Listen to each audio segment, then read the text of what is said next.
Olá, pessoal, bem-vindos a mais um programa Fé e Ciência, aqui na sua IPP-TV. Esse programa que trata de um assunto fantástico, extremamente importante, da relação entre fé e ciência, ciência e fé. Porque os atributos invisíveis de Deus, o seu eterno poder e a sua divindade se veem claramente nas coisas que foram criadas. Portanto, se vê claramente pela química, pela física, pelo cosmos, pelas evidências.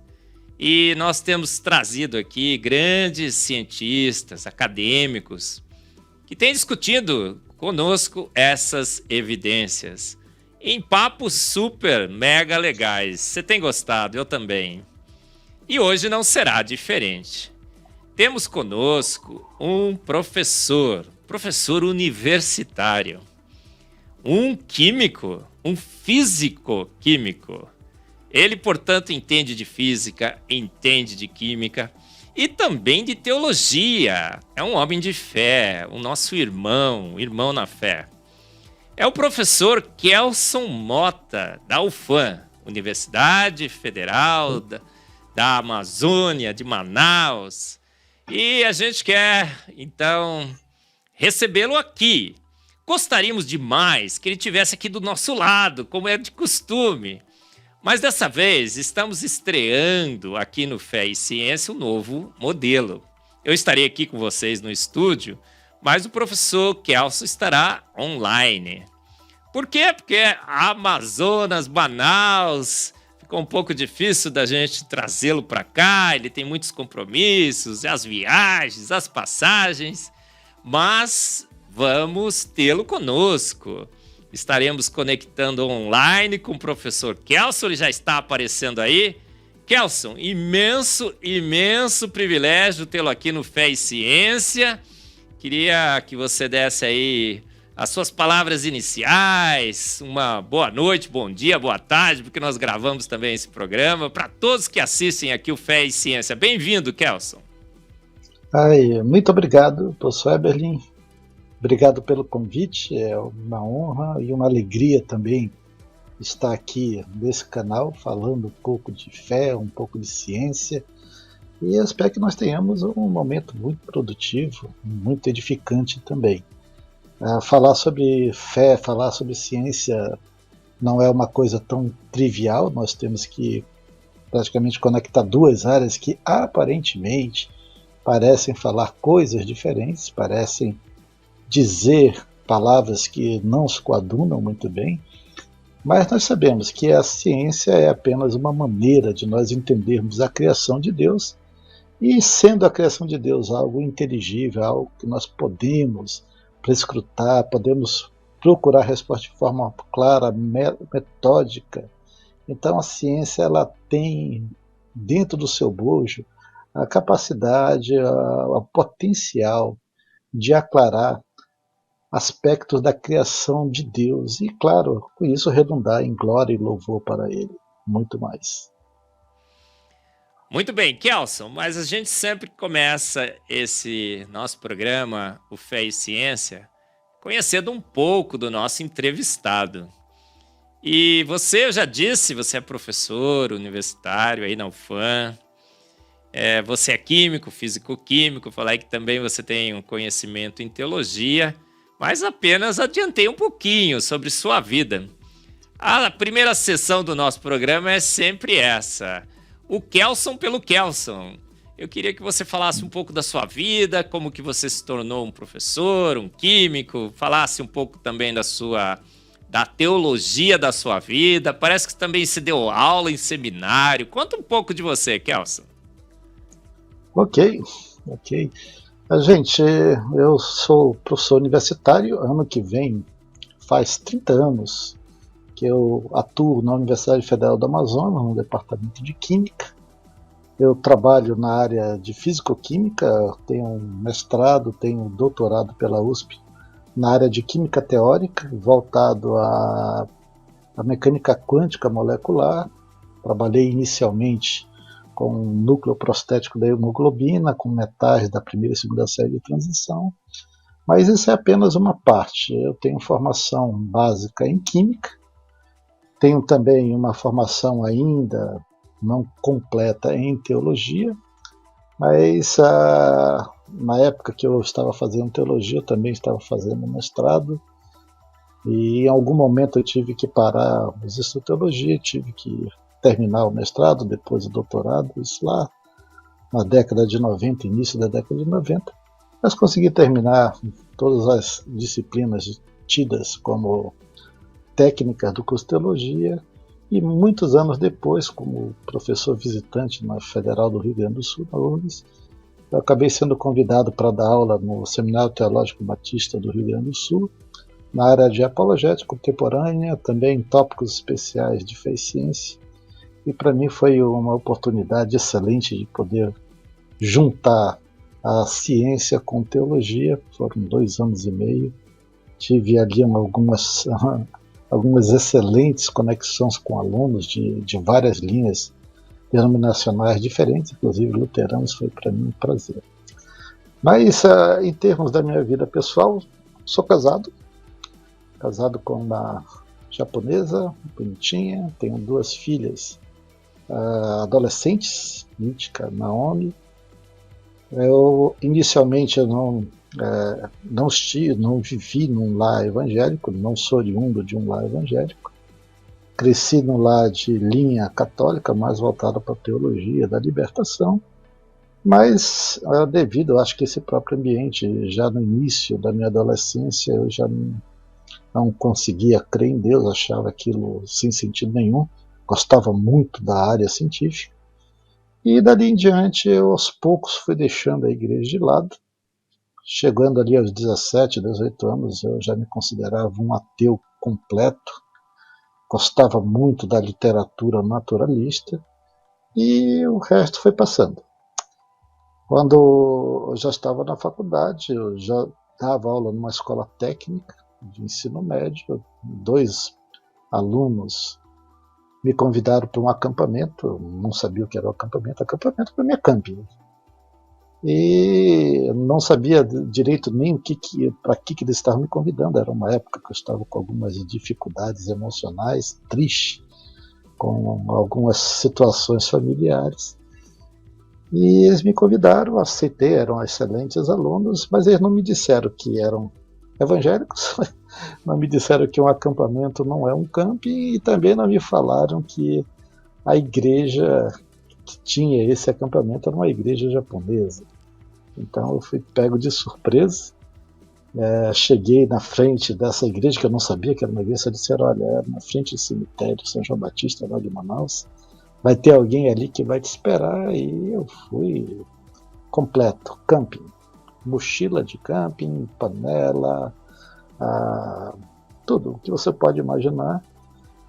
E eu cheguei lá, não tinha ninguém, escuro, e eu olhei para trás, tinha uma placa Holiness, e eu não sabia nada de evangélico. Na verdade, eu tinha um problema com o evangelho, detestava crentes, mas eu não imaginei que aquilo fosse uma igreja evangélica. Em algum momento, alguém colocou a cabeça ali fora e disse assim: o senhor é o professor? Que sou eu. Aí a gente está te esperando aqui, o fulano e ciclano, que eram meus alunos, disseram que você ia chegar, então entre, porque daqui a pouco nós estamos saindo para o acampamento. E eu, ok, né? Beleza, o pessoal está aqui, deve ser a base de saída. E ali dentro, quando eu entrei, era só japoneses falando em japonês, um ou outro falando em português, e eu não sabia absolutamente nada. Eu perguntei: cadê os meus alunos? Eles já foram preparar lá o acampamento, já estamos saindo. Então, no final das contas, entramos todos numa Kombi na primeira viagem, colocaram um monte de material. Achei estranho que iam levar um fogão grande, levar outras coisas, mas não, um camping, não vai ter fogueira. E nós fomos embora à noite, um lugar que na época era até um pouco distante de Manaus, hoje em dia é quase centro, colônia japonesa, e ali eu fui despejado às 10h30 da noite, num ambiente onde só tinha japoneses. De noite eu não sabia como sair dali, não estava com carro, mas até aí estava tudo bem. O problema é que alguém gritou em português: vai começar o culto. e no final era um acampamento de evangélicos japoneses. Assim, foi terrível aquela experiência. No final das contas, fazendo curto uma história longa, depois de 4 dias, 3 dias de acampamento, fizeram o apelo e eu odiei todos os momentos que eu estive naquele acampamento. E eu lembro da minha aluna me cutucando lá, assim: professor, levanta a mão lá, porque a gente vai continuar aqui até o senhor aceitar. E eu disse: pronto, eu estou no meio de fanáticos. E, bem, eu disse: eu tenho que sair daqui, eu tenho que ir embora. Então, ok, vamos levantar a mão. Aí fizeram uma roda ao meu redor, oraram, salam alex. E acabou, né? Depois vieram me abraçar e eu estava assim, completamente abismado com a situação. Eu disse: cara, eu estou no meio de crentes, metade falando japonês, metade falando português. Eu não entendia muita coisa, não sabia o que era a Bíblia. Gente, foi terrível. Mas eu lembro muito das palavras do pastor sobre alguns aspectos da vida, e aquilo me mexeu muito. Na verdade, eu tinha muita desconfiança de crente. Eu achava que eles tinham combinado que viria um professor que não era deles, que eles iam fingir que estava tudo muito bem, que eu falei na cabeça. E disseram que ia ter um cachorro quente na semana seguinte na igreja. Eu disse: eu vou, e ali eu vou conferir como são esses crentes de verdade. Isso é só fingimento. E o Senhor me pegou pela minha soberba. Não, foi isso daí. Fui naquela semana, não consegui entender absolutamente nada, me deram uma Bíblia, não consegui entender, mas eu tinha certeza que Deus não existia, que não existia essa história de uma salvação, só existia para mim a matéria.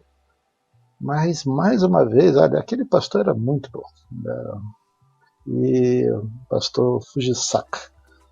E ele me deixou com curiosidade. Eu disse: quer saber, eu vou vir aqui nas próximas semanas e eu vou provar que esse pessoal está fingindo. Aí passou uma semana, 2, 3, quase. De repente eu estava lá 6 meses e eu não conseguia entender a Bíblia, não conseguia entender o comportamento dos cristãos.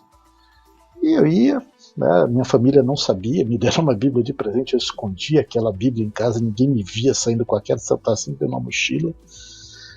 Mas depois de 6 meses, alguém disse assim: olha, acho que você poderia se batizar, né? E eu disse: que é batismo? Mas como assim, né? Não, porque para fazer parte mesmo da igreja, você tem que dar um testemunho público. Aí você vai, de fato, entender o que é ser cristão. Eu disse: opa, entendimento é comigo. Gente, eu fui me batizar sem crer em absolutamente nada. Não Entrei tinha profissão na de água, no fé, igarapé. Kelson? Não, eu acho que nem tinha, nem lembro dessa parte. Tinha algumas coisas que nós tínhamos que falar no batismo, se eu crio ou não crio, mas na minha cabeça era tudo um experimento. Assim, olha, vamos ver até onde vai essa história, porque no final, para mim, eu vou desmascarar essa turma. E passou, batizei mais alguns meses, eu sei que terminou um ano, eu ainda estava naquela igreja, estava extremamente frustrado na minha vida, porque eu estava terminando também a faculdade de Química, eu tinha alguns problemas com algumas teorias evolutivas. Eu confesso que um dos meus professores de Química Biológica, ele amava Alexander Oparin, nos fez ler o livro inteiro, e eu vi que tinha algumas coisas ali que não faziam sentido. Eu lembro que era uma bobagem, eu lembro de chamar e dizer assim: professor, desculpa, o senhor me deu um livro, que é um livro de fantasia. O cara coloca tantas condições que são condições fantasiosas. E ele disse assim: olha, não discuta, isso daqui é algo para se aceitar. Eu disse: puxa, aceitar parece a igreja que eu estou visitando. Aceitar. Pior ainda, né, Kelson? Não, pior, ainda mais porque eu era um aluno razoavelmente aplicado aos estudos e eu não engolia fácil algumas leituras. Então eu estava com um problema, tanto na área científica, eu estava com problema com os crentes também, porque eu não resolvia a minha vida. Passado um ano, fomos de novo para o mesmo acampamento e eu estava frustrado, sozinho, numa noite, na laje que tínhamos lá, e eu fiz aquela oração ateia a lá C.S. Lewis, que na época eu não conhecia, e eu disse assim: não consigo crer, não sei o que eu estou fazendo aqui, se o Senhor existe mesmo, venha, faça morada, sei lá, mostre alguma coisa. porque não faz sentido, eu não consigo mais viver em paz. E é isso. Desci crente. Não teve nada, não teve arrobo emocional, não teve choro. Eu só sei que eu desci dali crente. Crente, crendo no Senhor de uma maneira que eu não conseguia compreender. E uma das primeiras coisas que eu fiz foi abrir a Bíblia numa passagem que na época eu também estava participando dos estudos na Bíblia, que era João 1,12, que aquilo não fazia o menor sentido. Eu fui direto, abri a Bíblia, fui lá, porque alguma coisa está diferente. Gente, de repente está lá, todos quantos receberam, deu-lhes o poder de serem feitos filhos de Deus, a saber os que creem no seu nome. Claro, fazia sentido, eu conseguia entender, aquilo ressoava no meu coração, e foi ali que eu percebi, eu sou um filho de Deus. Amém, amém. De ateu para crente, sem passar por um processo evolutivo. Não teve nada. Não foi uma coisa assim, com o passar dos anos, eu fui me convencendo que o evangelho é verdade, aceitei uma série de doutrinas que faziam sentido intelectual. Não. Nunca fez sentido. E de uma hora para outra, criação. Nova criatura, coisas antigas passaram, e eu estava ali na presença do Senhor, e agora, como membro de fato de uma igreja cristã, uma igreja evangélica, ainda que fosse japonesa, cantando alguns hinos em japonês, outros em português, todos os meus irmãos de olhinhos puxados, pessoas muito, muito queridas, né? Uma igreja que eu tenho muito carinho até hoje. Então, foi isso daí. Daí em diante foi ladeira acima, nem ladeira abaixo, porque eu tinha agora que resolver outro problema, que era o problema de ciência. E esse já não foi tão simples assim, que eu era um novo convertido, eu tinha agora que coadunar fé com materialismo científico, e isso não era tão simples assim. Levou alguns anos, levou pelo menos 4, 5 anos. Quando eu comecei no doutorado, é que as coisas já estavam mais claras para mim. Então eu já entendia exatamente a revelação geral de Deus em sua criação, já entendi o papel da revelação especial em Cristo Jesus, que de fato seria o único capaz, e é o único capaz, de nos dar o entendimento do Pai, e eu percebi isso na minha própria conversão. E aí em diante foi a questão mais de afinar. No passar dos anos terminei o doutorado, comecei a fazer uma série de pesquisas, uma delas era na parte de rotas, de sistemas abiosintéticos, e foi justamente nesse ponto aí, em 2014, que me convidaram para dar uma palestra num congresso de TDI, que na época eu não entendia direito o que era TDI, tinha uma ideia até esquisita de TDI, eles diziam assim, olha, se há um design inteligente, esse design não pode ser tão inteligente assim. E eu recebi um convite do professor Eberlin, e aí eu fui dar uma estudada em cima disso, e eu percebi que uma parte da minha pesquisa era design inteligente, né? Então tinha um nome para aquilo que eu estava fazendo, e o resto é história. Magnífico! Claro, eu passei uns anos no Rio Grande do Sul. No Rio Grande do Sul, fiquei trabalhando com teologia também. Magnífico! Foram aí minutos fantásticos, Kelson, contando sua experiência. Eu acho que esse programa é exatamente essa cara, né, Kelson?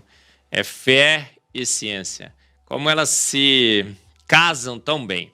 Mostra essa xícara aí bonita, maravilhosa que você estava tomando aí.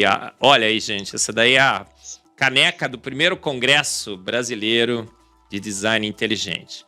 Eu não mencionei no começo, mas Kelson hoje ele é vice-presidente da Sociedade Brasileira do Design Inteligente, nos ajuda a organizar o design inteligente no Brasil, organizar os nossos congressos. Ele esteve no primeiro Congresso Brasileiro do Design Inteligente. Toda live que eu vejo o Kelson fazendo, ele segura essa caneca bonita aí, né? TDI.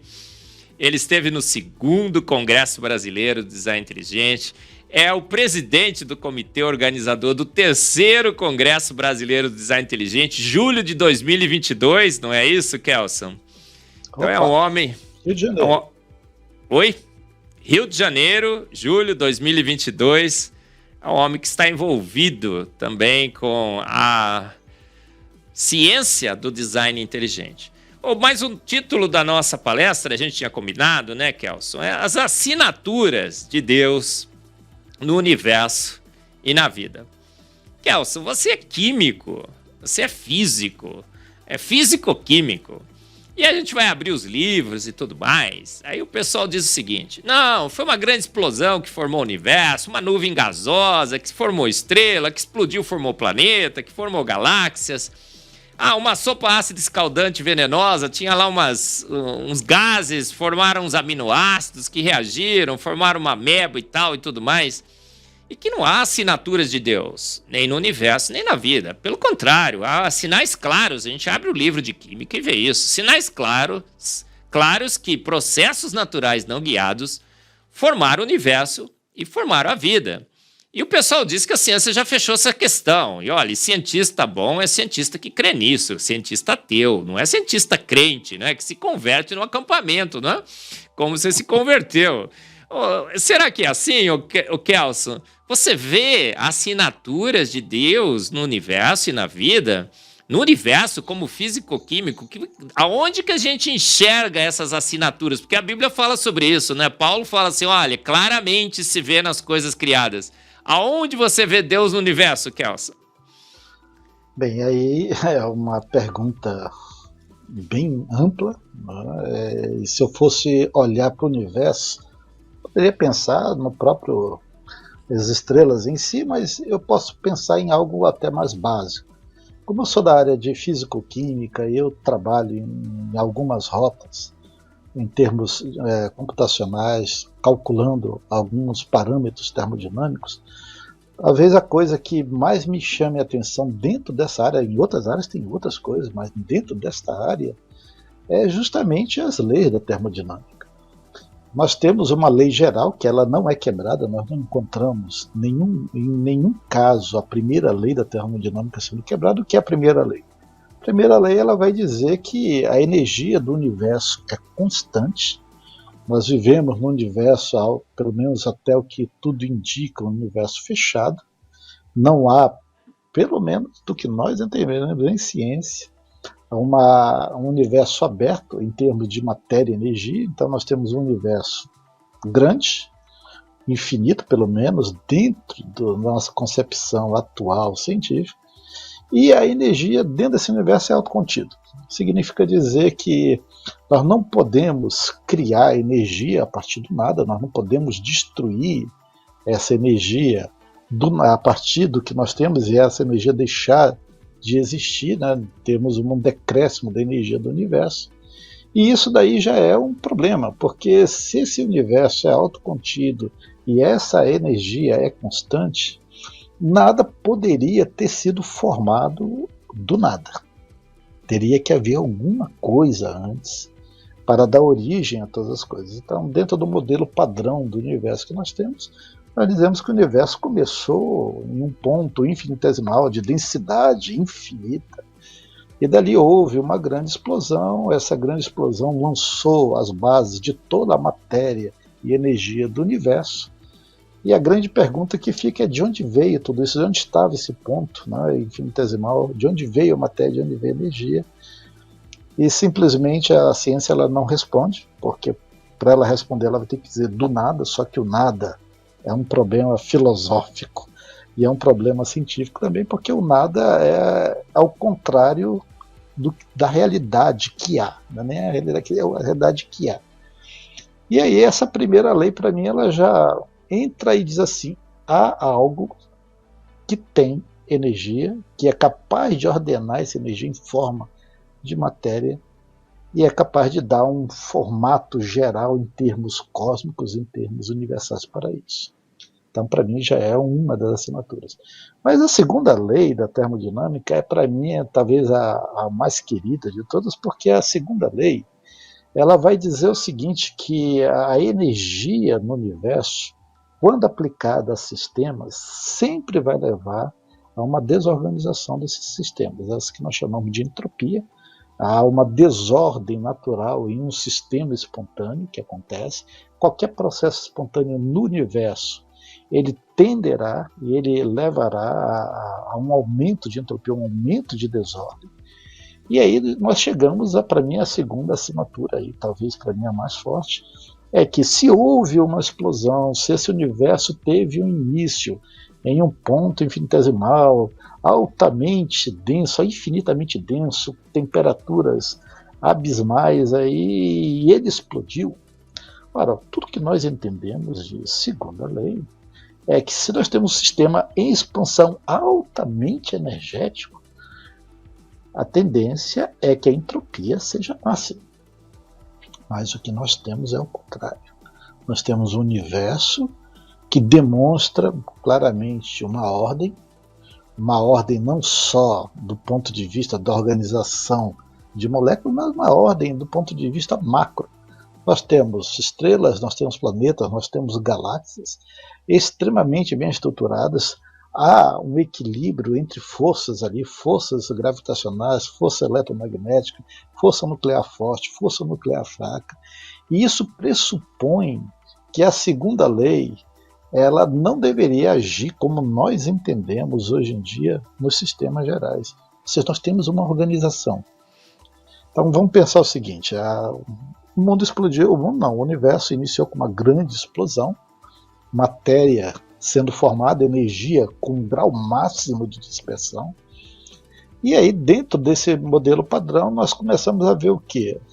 O aparecimento ali de núcleos, depois de átomos, depois pequenas moléculas, e nesse modelo padrão diz, olha, houve redemoinhos gravitacionais que pegou essa poeira cósmica, compactou essa poeira cósmica, e aquilo deu origem a planetas gasosos, planetas rochosos e outras infinidades ali de sistemas, né? E o universo começou a ganhar uma forma cada vez mais ordenada. Mas isso é justamente um corolário contrário que nós entendemos de uma lei universal. Vamos dizer que seja isso. E vamos pegar um planeta que tem a vida, só podemos falar da Terra, não conhecemos outro. Aí chega na Terra, as coisas vão de novo contrário à segunda lei. Schrödinger, que é um dos pais da quântica, ele também escreveu sobre a origem da vida do ponto de vista termodinâmico, que diz que processos naturais não vivos nunca vão gerar aumento de ordem. E ele tem um livro fantástico sobre isso. Aumento de ordem só pode acontecer a partir de processos vivos, sistemas vivos, que podem retirar a ordenação do meio ambiente e, de alguma forma, manter a sua ordenação complexa e até diminuir.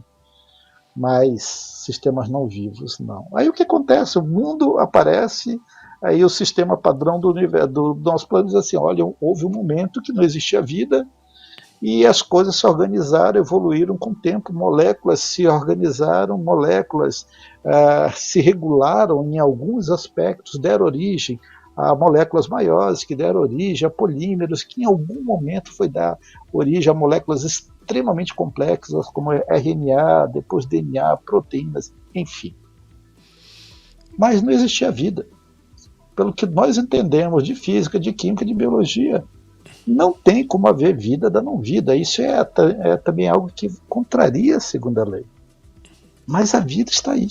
A vida está aí em toda a sua complexidade. E se isso não for uma assinatura do Criador, rapaz, eu não sei o que é. Para mim, a coisa mais impressionante da assinatura do Criador é que há vida.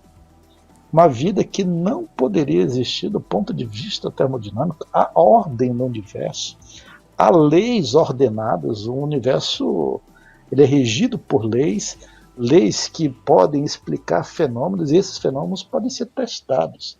Há uma regularidade no universo. Se o universo aparecesse simplesmente do caos, não poderia haver uma ordem subjacente às coisas. Alguém pode dizer, não, mas essa ordem é natural, do universo formado, do universo do jeito que ele está.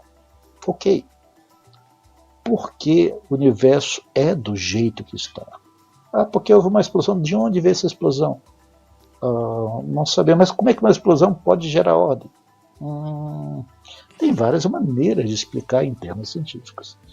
Mas nenhuma delas chega a fechar realmente um modelo explicativo da existência do universo. Então, para mim, essa talvez a maior evidência. Estou vendo o professor Eberlin ali, essa é uma evidência, para mim, uma assinatura de que Deus existe. Tem aqui uma plantinha, tem aqui outra coisa.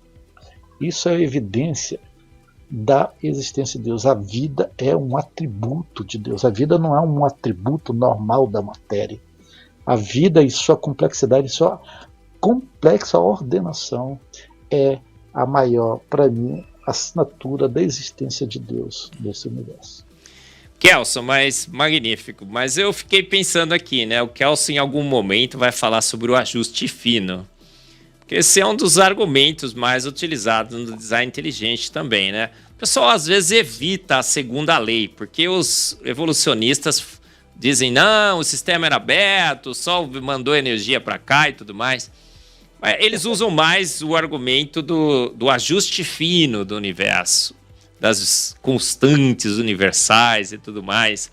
Queria que você comentasse, primeiro, sobre o ajuste fino. Qual a sua opinião? Se é também uma assinatura de Deus no universo, essas constantes universais. E a contra-argumentação que os ateus normalmente têm em relação à segunda lei. Você vai entrar aí na internet e tem pessoal que, olha só, eles estão falando da segunda lei, esse argumento nós já rebatemos há muito tempo. Você acha que realmente os ateus, os que não entendem a segunda lei como uma assinatura do designer de Deus, eles têm razão para contra-argumentar? E fala também do ajuste fino. O que você acha? Isso. Então vamos começar, já que você estava falando da segunda lei, vamos começar com isso, depois a gente vai para o ajuste fino. Isso. Quando a gente fala da segunda lei, é normal o pessoal dizer assim, olha, esse argumento é furado, como você falou, nós já sabemos a resposta, temos como provar que a existência de uma segunda lei ela não contraria a existência de sistemas altamente ordenados e complexos como a vida. E o argumento geral que diz o seguinte, olha, para haver ordenação no sistema, você tira essa ordenação da vizinhança. Você tem que ter energia suficiente para gerar trabalho. Então, diz, onde é que tem isso aqui perto da Terra? O Sol. Eu lembro quando eu estudei Físico-Química 1, ainda na faculdade, nós tivemos essa discussão com o professor e disse assim, rapaz, toda vez que diminui a entropia na Terra, aumenta a entropia no Sol. Então, isso não contraria a segunda lei. Aí o pessoal disse, fantástico. Eu falei, rapaz, que beleza, né? Tá tudo certo aí. Mas depois a gente vai ver o seguinte, que a segunda lei, ela é uma lei que tem a ver com ordenação de sistemas. Na verdade, com desordem de sistemas, é melhor dizer assim.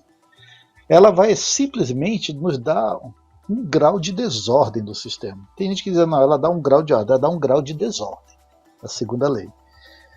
E para você ter ordem, você pode pensar assim, né? Olha, tem energia do Sol. A segunda lei diz que a entropia total do universo é um sistema fechado, que o universo seria um sistema fechado, ela sempre vai ser positiva. Mas, em termos locais, se aumenta a energia de um sistema, diminui a energia, estou falando entropia de um sistema, então aumenta a entropia da vizinhança, se diminui a entropia da vizinhança, aumenta a entropia do sistema, mas num sentido em que as coisas, vamos dizer, se equivalem. Mas isso é um entendimento muito, muito tacanho da segunda lei. Porque a segunda lei ela não coloca a entropia no sistema de igualdade, não é um sistema de soma zero. Tipo, aumenta a entropia do Sol, então diminui a entropia na Terra. Mas estamos falando de ordenação, não estamos falando de desordem. Mas isso não é verdade. A segunda lei ela não é um sistema de soma zero. Quando eu somo as duas entropias, o negócio bate certo. Não. A segunda lei ela tem uma desigualdade, nós chamamos de desigualdade de causas. Ou seja, todo sistema espontâneo, para ocorrer, ele tem que gerar um aumento de entropia no universo. Somando a entropia do sistema individual, mas a entropia da vizinhança aqui tem que ser maior do que zero. Em alguns casos pode ser igual a zero, mas ainda assim você não tem uma diminuição da ordem. Ora, quando você diz que a energia do Sol é suficiente para gerar a ordem suficiente na Terra de forma que se origine vida, você está imaginando que só a energia é um fator necessário e ordenado. Se isso fosse verdade, nós teríamos vida em todas as estrelas, em todas as partes do universo. Nós seríamos seres fotossintéticos, né?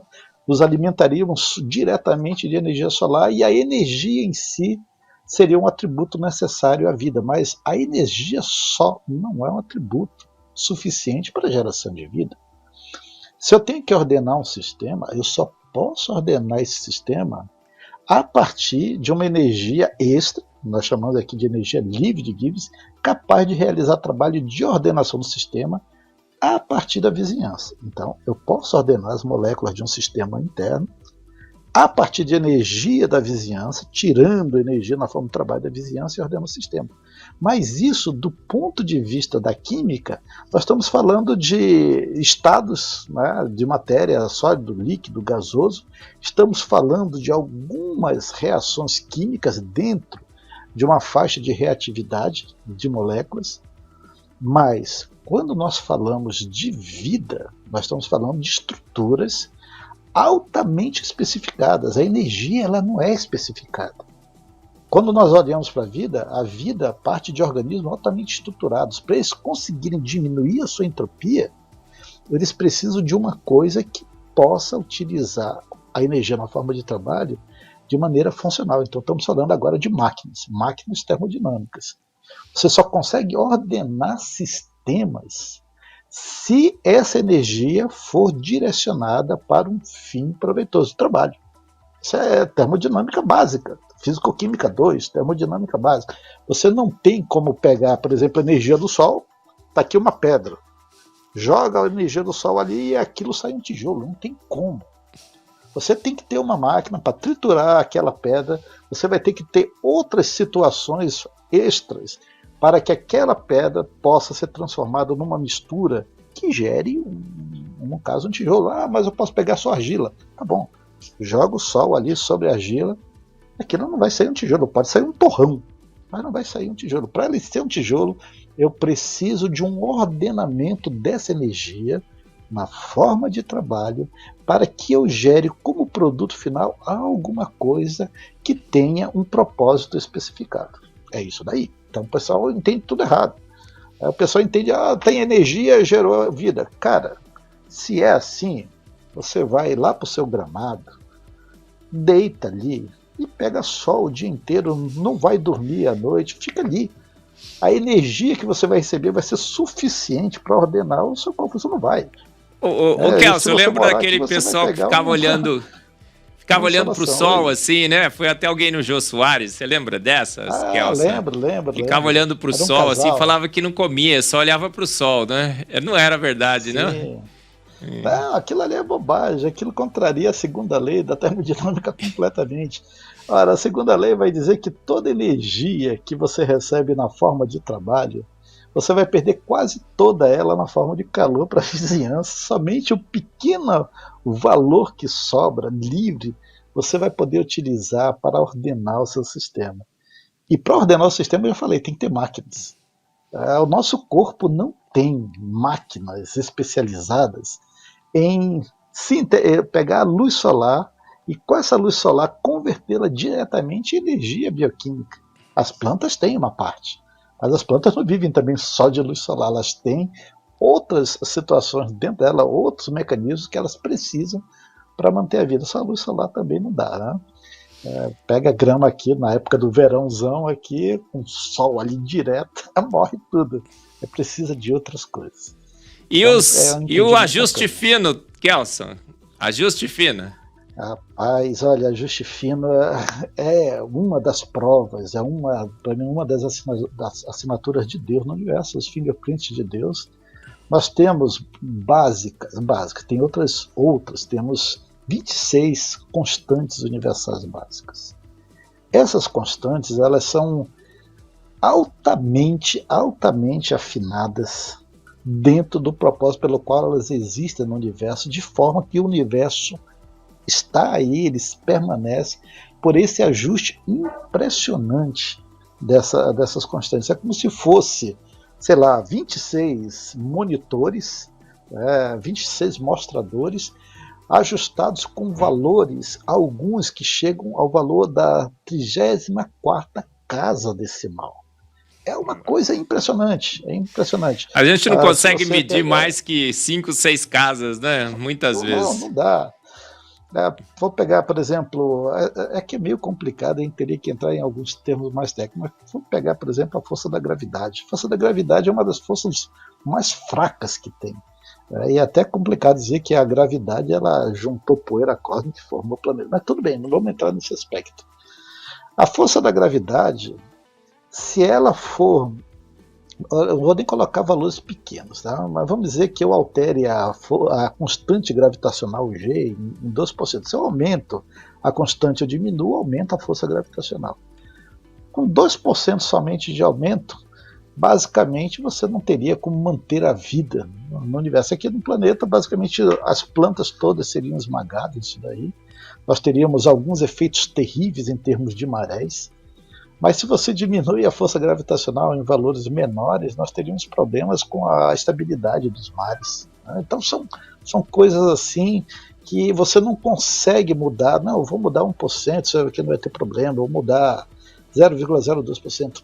Todas as constantes cosmológicas, elas estão extremamente bem estabelecidas, com um número enorme de casas decimais.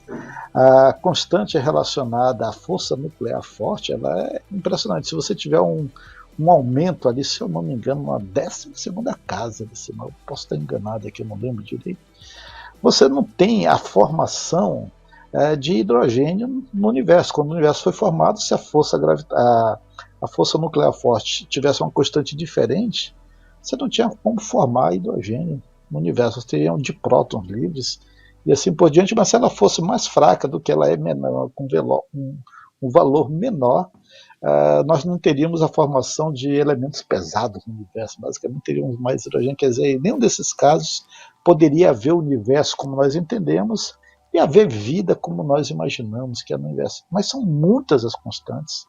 Você pode falar só das gerais, a força eletromagnética, a força nuclear forte, a força nuclear fraca, força gravitacional, só isso daí já era o suficiente.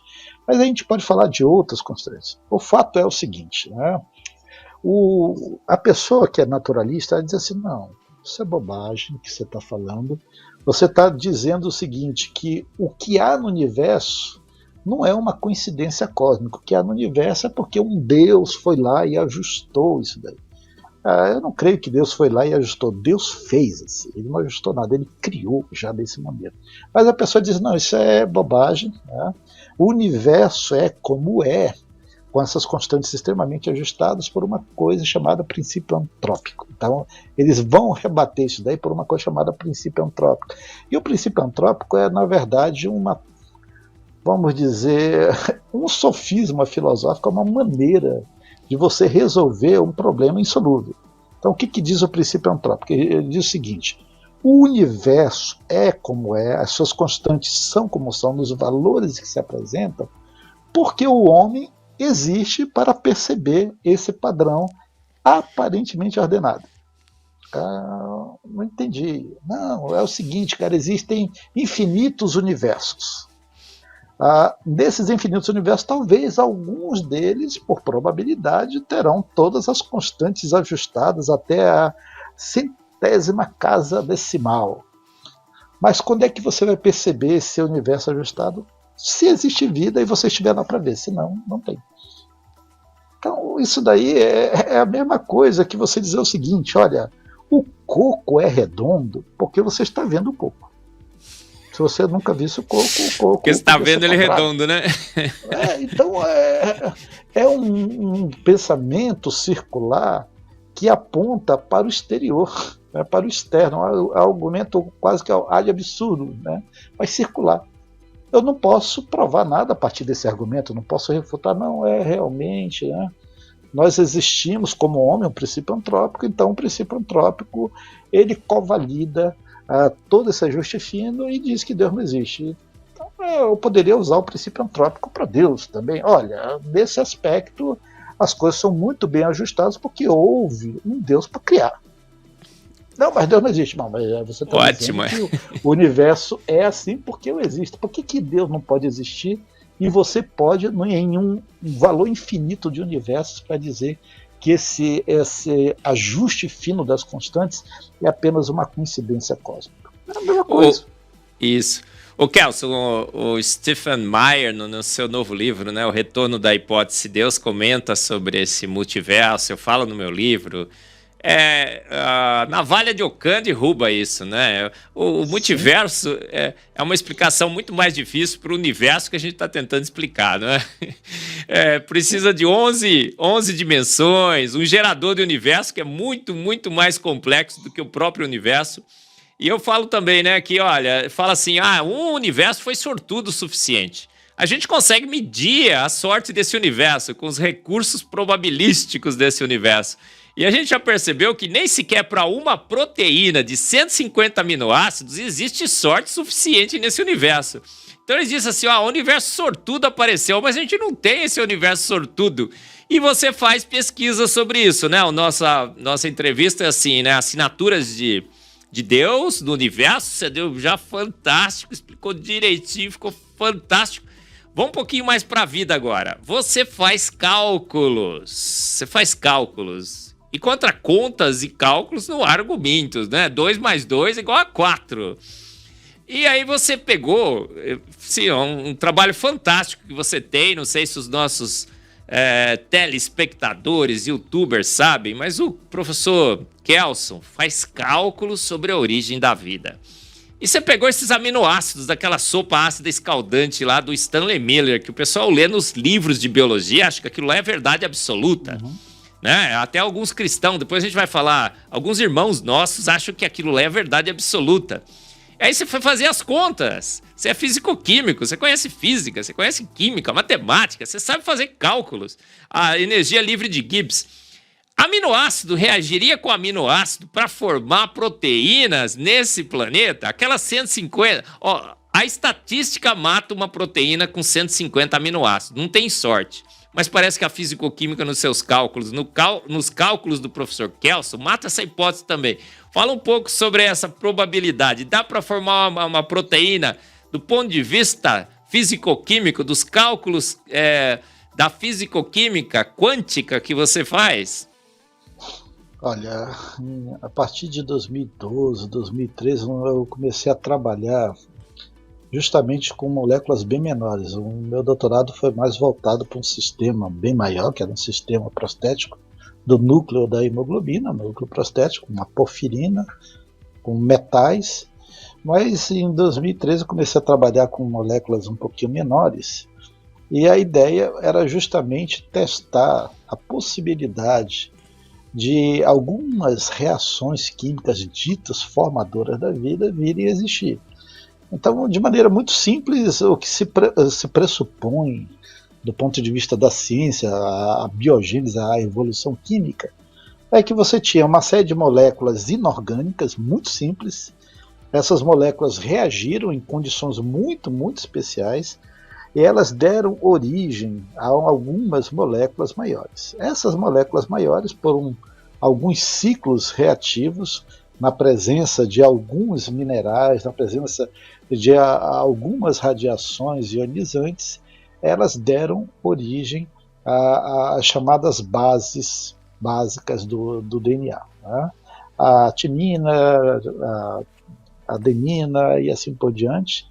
E essas bases, as 4 bases, elas começaram na presença de açúcares, por exemplo, que é de onde veio o açúcar, na presença também de uma fonte enorme ali de fósforo, e com algumas outras substâncias, elas se organizaram e formaram os primeiros nucleotídeos. Esses nucleotídeos, em outras condições, sempre tem outras condições, eles começaram a se juntar e a se polimerizar em uma cadeia muito primitiva.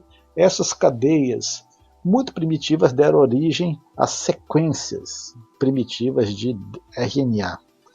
Em algum momento esse RNA começa a se duplicar e forma uma protocadeia de DNA, mas em algumas teorias dizem que antes disso se formou proteínas, e essas proteínas puderam criar um sistema antigo, talvez um sistema proto, capaz de sintetizar uma protosequência de DNA. Ok, isso está muito bem estabelecido na literatura, então são muitos modelos de formação, mas a questão é sempre a mais simples. Né? Em vez de eu tentar calcular uma sequência enorme de RNA, basta eu calcular a sequência mais simples de formação de nucleotídeos, ora bolas. Se não der certo o nucleotídeo, o resto não vai dar também. E nós fizemos justamente isso, a formação da adenina, guanina, timina, citosina, fizemos as várias reações e fomos calcular, do ponto de vista da segunda lei, a probabilidade e a espontaneidade. E olha, gente, não, nenhum deu certo. No primeiro estudo que nós fizemos, era um modelo ainda muito básico. Depois nós melhoramos esse modelo, nós encontramos que algumas sequências seriam possíveis se nós fizéssemos uma série enorme de considerações. Mais para frente, já com alguns alunos meus de iniciação científica, depois de pós-graduação, nós ampliamos isso para rotas que eram consideradas mais robustas, capazes de formar os primeiros nucleotídeos. Saiu uma tese de um aluno meu, uma dissertação ano passado, agora ele está no doutorado já trabalhando em cima disso. Trabalho longo, robusto, e a conclusão é que não tem como pegar as rotas tradicionais, naturalistas de formação da vida, e aquilo gerar os nucleotídeos mais básicos. E aí você vai ali para termodinâmica e estatística e faz os cálculos também para sistemas básicos, né, utilizando aqui alguns ensembles, algumas coleções de partículas, e você consegue ver, qualquer aluno de físico-química 1, de termodinâmica 1, consegue calcular a probabilidade de um sistema se ordenar do ponto de vista termodinâmico e estatístico. Não tem como. Nós fizemos alguns cálculos básicos ali com 100 moléculas, 100 partículas, numa proteína, né, vamos dizer, de somente 100 partículas, aquilo ali dava, acho que 10 elevado a menos 30 probabilidade de aquilo formar. E eu não estou falando de uma sequência enorme, eu estou falando de uma sequência simples, sem colocar as leis da química embutidas ali, sem colocar pontes exclusivas, né, sem considerar ali a questão da polarização da luz, nada disso. E a coisa já era enorme. E quando nós jogamos aquilo para uma sequência inteira de DNA, a energia foi necessária espaço, né? era maior do que a energia gerada pelo Sol desde que o planeta Terra foi formado nesse sistema padrão de 4,5 bilhões de anos. Mas então você calculou, deixa eu tirar essa dúvida, você calculou a formação das bases nitrogenadas, a TGC. Uhum. E aminoácido, você nunca fez cálculo de aminoácido com aminoácido? Ou fez? Aminoácido com aminoácido, nós utilizamos as bases completas para gerar sequências. Uhum. E a sequência, pior ainda, a sequência não dá nenhuma, deu um valor termodinâmico estável. Aminoácidos básicos você até consegue. Mas aí você já tem que entrar na reação, no cálculo, assim, olha, esse composto já existe, eu vou reagir com esse outro composto que já existe dentro de um sistema ali catalítico e aquilo vai dar certo. Ora, se eu parto de uma molécula complexa que já existe, capaz de sintetizar uma outra, talvez até um pouco menos complexa, mais complexa o suficiente para gerar uma outra etapa de reação, eu vou ter um ΔG ali negativo. Mas não é isso que eu quero. O meu trabalho é começar do zero, lá do sistema completamente abiótico. Aí quando você vai para os artigos, a gente tem trocentos modelos aí na literatura científica de formação dessas bases, né, de aminoácidos, dos nucleotídeos, de pré-sequência, está tudo lá. O problema é que todos os modelos requerem alguma coisa que eu chamo de MacGuff, alguma coisa fantástica, alguma não é nem sensação, né? Algum ambiente específico e especificado que seja capaz de gerar aquele grupo de moléculas. E alguns colocam uns complexos orgânicos enormes capazes de sintetizar uma pequena parte daquela sequência, gerando uma outra mais complexa. Ótimo, bonito, dá para fazer na laboratório? Dá. Mas eu quero saber no passado, quando não tinha esse sistema complexo, não tinha reagentes puros, não tinha um ambiente controlado. Nós estamos falando de um mundo, um planeta Terra que não é esse que nós conhecemos, com condições extremamente severas de temperatura, pressão, inclusive, sem vida nenhuma, somente compostos inorgânicos, que contrariam a segunda lei, contraria a ideia de Schrödinger. Os compostos inorgânicos sempre tenderão no sistema espontâneo a aumentar a entropia. Quer dizer, quando você começa a testar o que está estabelecido em literatura, em geral não dá certo. A maioria desses sistemas pressupõe uma série de considerações para que eles possam existir. Muito legal. Eu com um aluno meu, nós criamos um sistema desse, né, para tentar gerar uma molécula intermediária. Nós fizemos a consideração que tinha que existir um ácido isocianídrico ali. Olha, lindo, o negócio batia, a gente conseguia provar a formação daquele intermediário que poderia dar origem, talvez, ali a um aminoácido ou um nucleotídeo muito estável. Lindo, lindo, lindo. O problema é que a molécula que a gente encontrou não existe na Terra, ela não é estável na Terra, e ela só existe em traços, em alguns corpos celestes, principalmente cometas. A gente conseguiu provar que é possível criar um modelo razoável, mas esse modelo não existe na realidade. Boa parte dos artigos que entram na questão de modelos abióticos sobre geração da vida, eles tecem centenas de considerações para que exista um ambiente tão bem especificado, tão bem afinado. Olha, eles tentam ajustar ali, um ajuste fino do ambiente, um ajuste químico, para que aconteça uma série de reações concatenadas. Isso não acontece. Isso não acontece. Magnífico, Kelson. Olha, pessoal, vocês estão vendo essa aula fantástica aqui do professor Kelson. Infelizmente, nós só temos 1 hora de programa e aí daqui a pouco a gente vai terminar. Então, quero sugerir para você, olha, assista a palestra do Dr. Kelson Mota no primeiro Congresso Brasileiro do Design Inteligente, no YouTube TDI Brasil, no segundo Congresso Brasileiro do Design Inteligente, a Liga de Design Inteligente que nós temos, né, toda quinta, às 5 horas.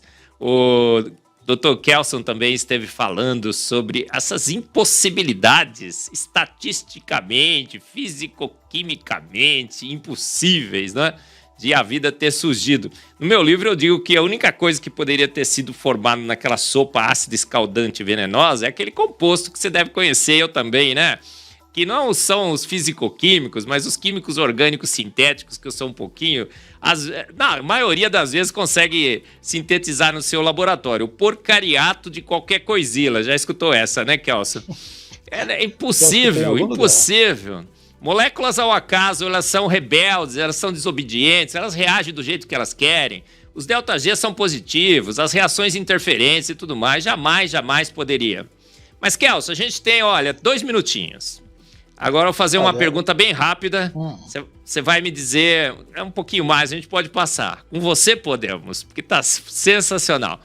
Ó, mas tem uns irmãos nossos, a gente sempre comenta sobre esse assunto aqui, a gente não vai perder essa chance, porque tem muitos cristãos brasileiros nos ouvindo, jovens cristãos brasileiros nos ouvindo, irmãos nossos, inclusive, que diz o seguinte: não, mas professor Kelson, eu aprendi na biologia, na química e na física que a grande explosão formou o universo, que tudo se organizou, que aquela sopa ácida escaldante surgiu aquela primeira ameba, foi evoluindo.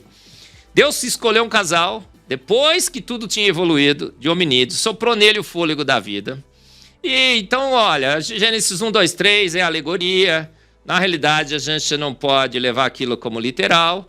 E a ciência é absoluta, professor Kelson. Não é assim que muitos entre nós têm enxergado essa questão?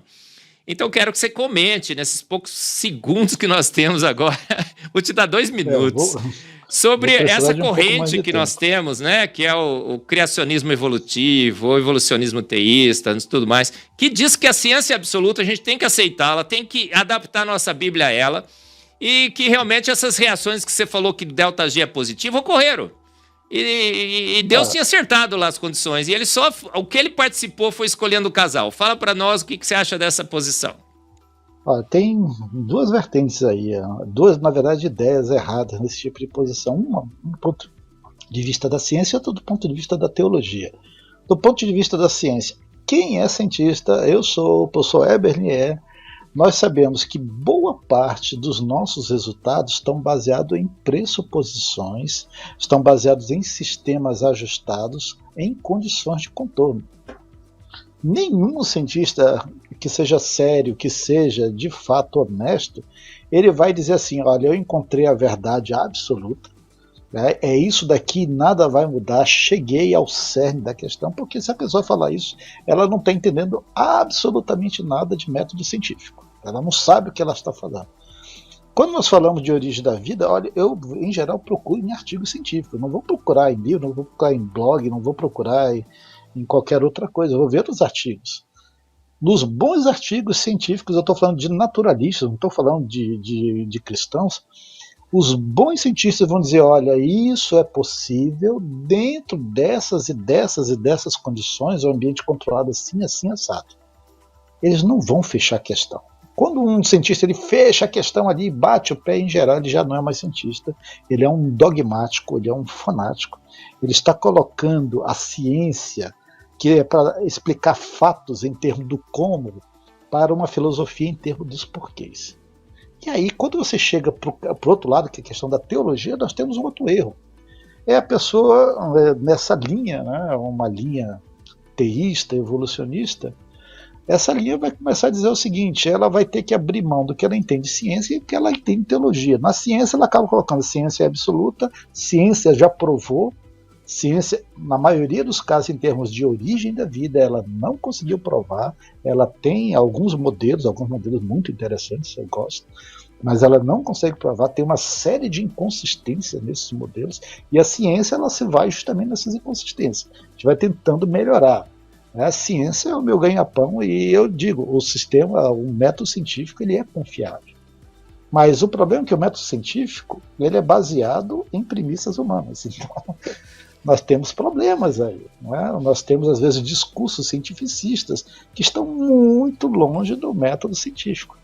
E aí você pega alguém que entende, talvez, a teologia de uma maneira até um pouco diferente, e ela diz o seguinte, olha, como a ciência já provou que o homem ele não foi criado por Deus de uma criação especial e ele evoluiu talvez de um hominídeo anterior, então a Bíblia ela tem que se coadunar, ela tem que se ajustar à ciência. Olha o ajuste fino agora ao contrário, ela tem que ajustar a Bíblia a um conhecimento científico. Olha, isso daí é um erro.